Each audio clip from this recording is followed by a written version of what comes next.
How survivors of narcissistic abuse learn to breathe new air. Do you know you're close to someone when they matter more than everything else in life? Do you only feel connected to another when you're paying attention to them? And does closeness feel like it must involve servitude? Well, in 1989, there was a great movie that came out called The Abyss. It's about a civilian diving team searching for a lost nuclear submarine. And this is a bit of a spoiler alert, but at one point in the movie, the main character, who's played by Ed Harris, needs to dive very deeply to find this missing submarine. But it's too deep for him to survive breathing regular oxygen. So there's a Navy SEAL as part of their team on the mission, and he suggests that Ed Harris's character breathe a new invention, which is this oxygenated form of water, and that doing so will allow Ed Harris's character to dive much deeper without adverse effects. And what happens next is an incredible scene. Let's take a look. Okay. Relax now, bud. Just relax. Bud. Relax now, bud. Relax. Hey, watch me. Watch me. Okay. Doing fine. Now, don't hold your breath. Take it in. Just let yourself take it in. Take it in. That's it. Man, don't hold your breath now. Take it in. There you go. Don't hold your breath. Take it in. That's it. There you go.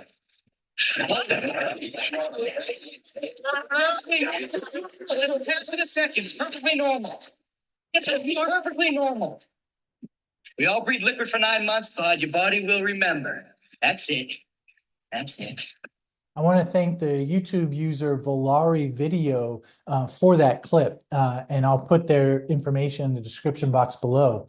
So as you saw in the clip, Bud, who's Ed Harris's character, thinks he's drowning at first, but as he grows to tolerate the oxygenated water, his body gets acclimated to it. And then you hear the SEAL team member remind him that we all breathe liquid during the first 9 months of life, so his body will remember. Well, this scene from The Abyss is a great metaphor for what it is like to go from closeness to a narcissistic parent to closeness to a safe person. A child to a narcissistic parent has had to equate closeness with making the other feel supremely important at all times. Being close to a safe person involves mutual importance and trust in each other's availability to one another. This may seem like a welcome thing, but initially the scapegoat survivor could feel alarmed at not having the form of closeness that is familiar. Just as Bud, Ed Harris's character, initially thought he was drowning in the oxygenated water. In today's video, I discuss how scapegoat survivors move from an exclusive to an inclusive definition of closeness. A narcissistic parent requires their child see them as the only person who matters to them. They are threatened by other people who make the child happy. So the child learns that valuing these other people is a betrayal of their parent. Crushing guilt then forces the child to sever these connections. The adult survivor has a chance to redefine closeness as something that is inclusive. Although this affords a lot more happiness and freedom, it can be scary at first. And I'll explain how therapy can help survivors navigate this transition. My name's Jay Reed, and I'm a licensed psychotherapist in California, and I specialize in helping survivors of narcissistic abuse reclaim the quality of life that they deserve. And I want to let you know about a new opportunity to further your recovery from narcissistic abuse. It's called the Rise and Reclaim Healing Toolkit for Scapegoat Survivors. And in it, you'll receive my book called Growing Up as the Scapegoat Child to Narcissistic Parents, A Guide to Healing, and a worksheet that offers a structured approach to organizing your recovery process, focusing on key areas of healing each month. Third, you'll receive the Quick Guide to Recovery from Narcissistic Abuse, which offers a concise, easy-to-follow guide that outlines the essential steps to start your recovery and regain control of your life. And you can find the link to this toolkit in the description box below. The air the child of a narcissistic parent breathes. Someone who is pathologically narcissistic tends to see others as extensions of themselves. They may believe they are owed the other's exclusive attention and admiration. They can coerce others to comply with this sense of entitlement. And when others do not conform, the narcissistic person may grow enraged and seek revenge on the supposed offender. The child of someone with this type of personality structure has no choice but to comply. They learn that their parent must matter the most to them at all times. Otherwise, the child is forsaking the person who, again, supposedly is so good to them. The narcissistic parent may vigilantly watch the child to make sure that they are choosing the parent over everyone else. Closeness for the child means demonstrating that their parent is the only person who matters to them. There are 4 costs of this arrangement to the child. First, the child's world becomes very narrow. Their parent must occupy the center, and other sources of interest, closeness, and happiness must be sacrificed. Second, the child can learn to equate their desire to have relationships outside of the parent as sinister. Since their parent reacts as if they have betrayed them by wanting a fuller life, then there must be something awful about this desire to have like more friends or even a romantic relationship. Third, the child only feels close to the parent when they are serving that parent's needs. When the child is off in their own life, they can feel lost and abandoned. In a psychological sense, this is very true. The narcissistic parent's lack of empathy and demands on the child take a ton from the child and give back very little. And fourth, the child is left with a near constant anxiety and sense of loneliness. Anxiety is present because the child must always be attendant to the parent's expectations, and this prevents the child from ever resting easy. Loneliness comes about due to the lack of accompaniment by their parent. So the overarching lesson learned by this child is that others only feel loved when they are the most important person in the child's life. Therefore, closeness means the child forgetting what they want for themselves and meeting the parent's need to come first. Otherwise, the child risks feeling like they are nobody to no one. Well, let's look at an anonymized case example to illustrate. Joseph had an intrusive and domineering mother who also felt very fragile to him. For as long as he could remember, he was afraid of her feeling left out of his life. He would feel panic inside when he was having fun with his father because he felt like he was betraying his mother. As Joseph grew older, his mother grew bolder in her attempts to keep him focused exclusively on her. She would accuse him of not caring about the family when he wanted to go play with his friends after school. And this led to Joseph thinking there was something sinister about his desire to see his friends over his family on occasion. He must be shallow and superficial to want such things when they are so hurtful to his mother, he reasoned. In high school, Joseph found reasons to limit his contact with his friends. He devoted himself to schoolwork, an activity that his mother approved of. He felt like he was doing the right thing, even though his life felt constricted and lonely. Breathing oxygenated water with safe people. With a safe person, you are not required to choose them over others. Once established, the connection between you and them gets to fall into the background as a given. The other does not experience it as a betrayal if you prefer someone else's company on occasion. They expect the same latitude in return. Nobody is clinging to an elusive sense of things being okay. A narcissistic parent's inflated but fragile self-worth means that disaster is always around the corner. The moment they do not feel sufficiently admired, they can collapse and or lash out. There's no such impending catastrophe with a safe person. These people can sustain themselves enough from within. They are not watching you like a hawk to ensure that you always choose them lest they fall apart.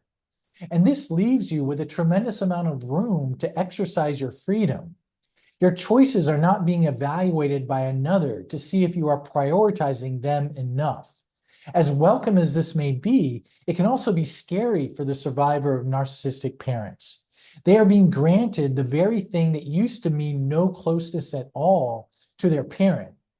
Just like Bud in the abyss thought he was drowning when the oxygenated water was initially piped into his breathing mask, so can the survivor feel in this new definition of closeness. So let's go back to Joseph. When he got to college, he had a roommate named Steve and they hit it off. Steve showed interest in Joseph and what was important to him. It came easy for Joseph to do the same with Steve. There's another guy down the hall named Hector who also became friends with Joseph. Hector and Joseph shared a few classes and had a similar sense of humor. One day, Hector invited Joseph to go to a concert, and Joseph accepted. As the night of the concert approached, however, Joseph grew really anxious. He worried to himself, will Steve's feelings get hurt that I'm going to the concert without him? He was sure that they would. He felt a combination of inner panic, self-loathing guilt, and an impulse to cancel the plans with Hector. But something told Joseph that Steve might be different. Steve didn't seem to expect to always be the center of Joseph's attention. Perhaps going to the concert would not affect Steve so negatively.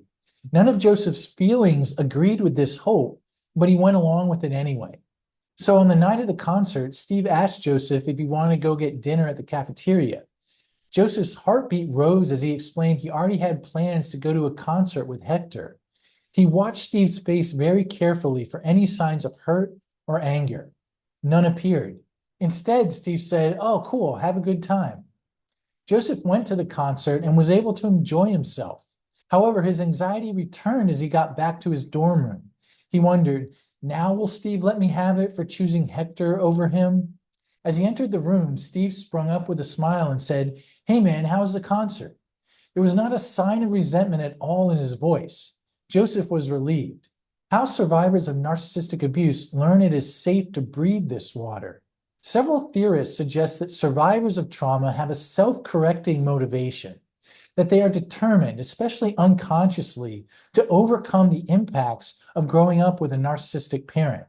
Today, we are talking about the impact of having to limit your sources of happiness to your parent. So this self-correcting motivation would involve the concerted effort to learn that it is no longer necessary to do this. The theory of therapy that I personally ascribe to, called control mastery theory, shows therapists how to pick up on clients' self-correcting motivations and support them. The reasoning is that these motivations are the survivor's efforts to know what is safe versus dangerous. What used to be dangerous for the survivor of a narcissistic parent was to pay attention to someone other than their parent. The survivor needs new experience that says they are no longer endangered when they do this. Control mastery theory explains that clients in therapy will often set up unconscious tests of earlier rules or beliefs to see if they still have to apply. If they encounter new information that says they do not, then they will feel psychologically safer. It's the job of a therapist to identify such moments and then respond in ways that offer such information. Clients continually test their earlier rules to learn they can be free from them. If you're a therapist and would like to learn more about treating survivors of narcissistic abuse with control mastery theory, then I encourage you to check out my online course on the topic. The link will be at the top of the comments section. Just as Bud was free to dive into deeper depths without harm, so can the survivor of narcissistic abuse pursue their own potentials without fear of offending the other. The survivor's unconscious efforts to test the earlier rules are how they navigate the transition to this new definition of closeness. The case example of Joseph with Steve is a great example of testing such rules. Joseph established a strong bond with Steve initially. This bond helped Joseph feel safe enough in their friendship to see if Steve would react like his mother if he had other friends. This bond helped Joseph feel safe enough in their friendship to see if Steve would in fact react like his mother did if Joseph had other friends. So Joseph's acceptance of Hector's invitation could be seen as an unconscious test of that earlier rule in Joseph's life. If Steve did not react contemptuously, then Joseph would have evidence that he was safe to defy the old rule that only one person still had to matter to him. And that's in fact what happened in this example. Well, thanks for tuning in today, and I hope you found today's video useful in your own process of recovery. And want to thank you all again for your continued support and engagement of the channel. And I want to just emphasize too that, you know, I say this a lot, I think, but it's, I think, really important that the process of recovery is really a process, not an event. And so the more, you know, compassion and patience that one can leverage towards oneself along the way, I think so much the better. And so in all these videos, I never want to imply that there's sort of 45-degree angle kind of upward. There often can be, down days, down weeks, maybe down months and so forth. But there tends to be an upward sort of line of best fit for what that's worth. And that there's bumps and volatility, but the angle on the line is that way. Anyway, with that, I look forward to posting again next Friday. Take care.